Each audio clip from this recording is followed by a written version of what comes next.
Hi, folks. We'll get started in just a moment. Good afternoon, everyone. My name is Ashling with Senator Baldwin's office. A few notes of housekeeping before we get started. The senator will start off with remarks, and afterward, we'll have time for a few on-topic questions. Please submit any questions you have to the Zoom chat Q&A function, and I will relay them to the senator. For any questions we do not get to or off-topic questions, please follow up with me or our press team, and we will work to get you responses. Please note that because we are doing this webinar style, you will not be able to record the meeting within the Zoom app. However, you are welcome to use a third-party platform to record. Otherwise, our office will send a recording via email afterwards to all participants. Now I will hand it over to Senator Baldwin to make some remarks. Senator. Thank you. Good afternoon. And I want to thank you for joining us, and I hope you and your loved ones are staying safe and warm during this cold front that we're experiencing. We're here today to talk about what we are all watching happen in American cities. This latest tragedy in the Twin Cities hits extremely close to home for us. Alex Petrie, who was killed by ICE, was one of us. Alex grew up in Wisconsin, and over the past few days, I've been working to learn more about Alex, the life he lived, the impact he had. And like most of the Wisconsinites I know, Alex was someone who went out of his way to help others, a role model to many, and kind to everyone. We're hearing from heartbroken coworkers, former classmates at Preble High School in Green Bay, and the families of veterans he cared for. As an ICU nurse, he undoubtedly cared for Wisconsin veterans who crossed the border from Western Wisconsin to get their care at the Minneapolis VA hospital. Mac Randolph described Alex, who cared for his father in his final days at the VA, as just the sweetest person you could imagine. Alex's friends from school and choir programs described him as one of those kids who was liked by everybody and a confident, diligent, and respectful person. As one classmate told the New York Times, we just really wanted to be like him because he was cool without trying. And as an adult, I realized it's because he was kind to everyone. As many people have now seen, Alex's last act was an act of service, shielding a neighbor who had been thrown into a snowbank. I want to start where I hope all Americans are when they see this, and that is heartbroken. Alex should still be alive today, and I send my deepest condolences to his parents, his loved ones, and everybody grieving his loss. Alex's death was entirely preventable. And Americans all have been able to see that clearly for themselves. We watched as ICE agents shot Alex 10 times, even as Alex laid motionless on the ground. He was not brandishing his weapon. He was holding his phone to document what was happening to him and to his community. No matter your politics, what we witnessed this weekend was horrifying. But it wasn't just horrifying, it was predictable. We've warned this president for weeks and weeks that sending thousands of masked, armed, and untrained ICE agents and Border Patrol into Minneapolis would only create chaos and make everyone less safe. The Trump administration ignored us, convinced that this show of force against our neighbors would score them political points. This violence was predictable, and so was the response that we heard from the White House. Instead of lowering the temperature and simply calling for an investigation, Secretary of Homeland Security Kristi Noem threw gas on the fire and lied to the American people. Without evidence, she called Alex Petrie an ICU nurse at the Minneapolis VA, a domestic terrorist.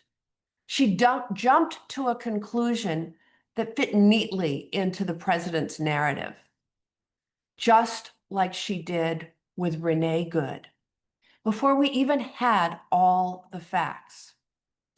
Secretary Noem is asking everyone not to believe their own eyes, and Wisconsinites are smarter than that.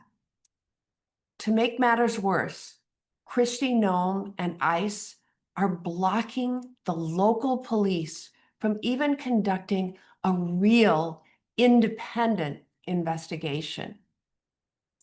We saw what happened in Minnesota this weekend, and we have seen what the Trump administration has been doing for months. ICE agents are arresting, detaining, and even killing American citizens. Masked agents are ambushing churches, small businesses, and families at their schools' pickup. Border Patrol is profiling Americans based on race and acting as if they are above the law. The vice president even said they have, and I quote, absolute immunity. This is not what Wisconsinites want. Just like the overwhelming majority of my constituents, I support targeted immigration enforcement that goes after hardened criminals. That is far from what President Trump and Kristi Noem are doing. They're using thousands of masked agents to act lawlessly, infringe on Americans' rights, and intimidate American citizens and communities. There are a few things that need to happen moving forward.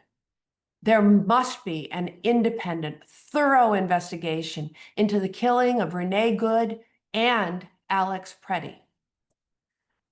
Like has always happened prior, local law enforcement must be included, and this cannot be swept under the rug. But that's not enough. Next, Congress needs to act right now. This week, Congress has government funding bills in front of us, including funding for the Department of Homeland Security. I've made it clear to my colleagues, I will not support a bill to fund the Department of Homeland Security and ICE unless it adds some serious accountability and reins in this chaos. I refuse to give ICE and DHS a blank check to keep acting lawlessly, putting Americans' lives at risk and making our communities less safe. And it's now up to my Republican colleagues to decide if they are willing to endorse this lawless behavior of the Trump administration or to stand with Americans. Finally, we need some accountability at the Department of Homeland Security, and that starts with Kristi Noem. Kristi Noem has overseen the killing of 2 Americans in Minneapolis. That's 2 out of the 3 homicides in the city this year. She has blatantly lied to the American people, telling them not to believe their own eyes. She is overseeing total and utter chaos in our country, putting more American lives at risk every day. And that is why she has to go. She needs to be fired or she should resign. ICE is simply out of control, and this chaos has to stop. And the president needs to pull these armed, masked agents out of Minnesota before someone else gets hurt. I'll close with this. Alex should still be here. And my heart breaks for his family, his loved ones, the state of Minnesota, and the Green Bay community grieving his loss. I will do everything I can to help get justice for Alex and ensure that this does not happen to anyone else's child. Thank you, and I'll be happy to take your questions. Thank you, Senator Baldwin. Just a reminder that questions should be submitted to the chat Q&A function. We will get to as many on-topic questions as we can with Senator Baldwin. If you have any follow-up questions, please direct them to our office via email afterwards. And we already have a few coming in, so we'll start with this one. Are you willing to risk another potential government shutdown in order to push for new restrictions on ICE/Border Patrol in order to rein them in? Look, as I've just said, ICE is out of control, and they are wreaking havoc on American communities, including Minneapolis, St. Paul.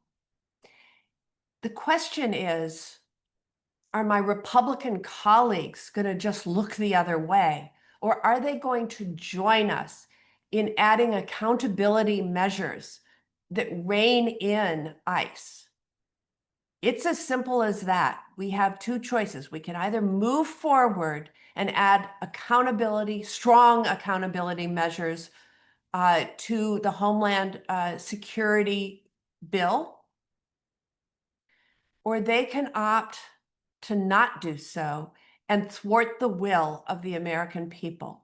And I might add that we have had an overwhelming response from Wisconsinites. These are people who have emailed me, who have called me. We have never had in about 48 hours as many calls and communications as we've had.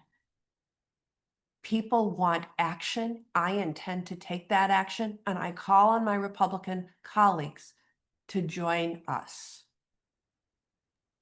Thank you, Senator. Another question. You have said you won't support funding for DHS without clear accountability and stronger controls. What changes need to be made to get you on board? Look, there are a lot of changes that need to be made. And again, just look at what you've been seeing with your own eyes happening in Minneapolis and St. Paul. You have 3,000 ICE agents who are wearing masks, are heavily armed, are often driving unmarked cars, are not showing identification, do not have body cameras, and are not being investigated when they break the law. So I can give you a lot of things that need to happen. And these are common sense. And these are the very things that Wisconsinites are calling in to me and saying, why aren't they wearing body cameras? Why do they have masks on to obscure their identity? Why aren't they, wearing badges like local law enforcement would wear? These are the type of things that need to happen. There should not be masked, armed, untrained, ill-trained federal agents roaming American cities, residential neighborhoods, schools, places of worship. And you know what? The other thing that I want to emphasize is accountability. There needs to be independent investigations. You can't sweep this under the rug and say that the very agency whose agent is accused of homicide is going to do the full investigation and bar local and state law enforcement and prosecutors from having access to the evidence. So yes, we have to add a number of provisions to this Department of Homeland Security bill that funds ICE so that there is accountability and reform and training. Thank you, Senator. Next question. How should the administration respond to the shooting of Alex Preddy moving forward? The administration first should fire Kristi Noem or demand that she resign. The administration also needs to not only withdraw this massive deployment of federal agents to the city of Minneapolis, St. Paul, but they should never be surging federal agents, if not without the request of the governor or a local mayor who says that they need it. There's so much the Trump administration should be doing, among them demanding that an investigation that is thorough and independent happen whenever there's an accusation of whether it's homicide or injury or illegal behavior on the part of one of their federal agents. And that independent investigation has to be with the inclusion of state and or local law enforcement. They can't investigate themselves. And that's sort of the beginning of the list of what President Donald Trump can do to de-escalate here and get put an end to this chaos that is making our communities far less safe, not more. Great. Thank you, Senator. And then next question we have is, sorry, just going through them here.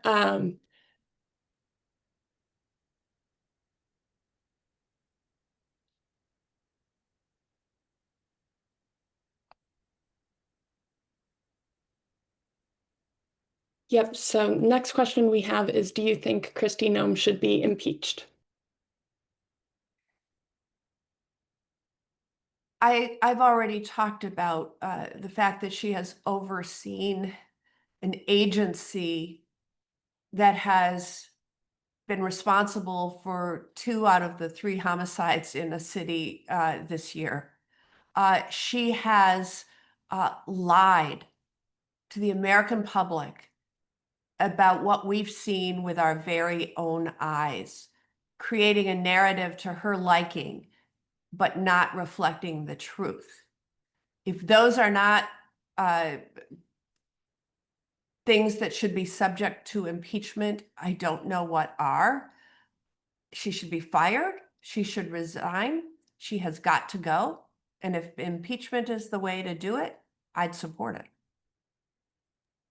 Great, thank you. And we just have time for one more question, so we'll end with this one. Have any of your Republican colleagues voiced support for you and other Democrats privately?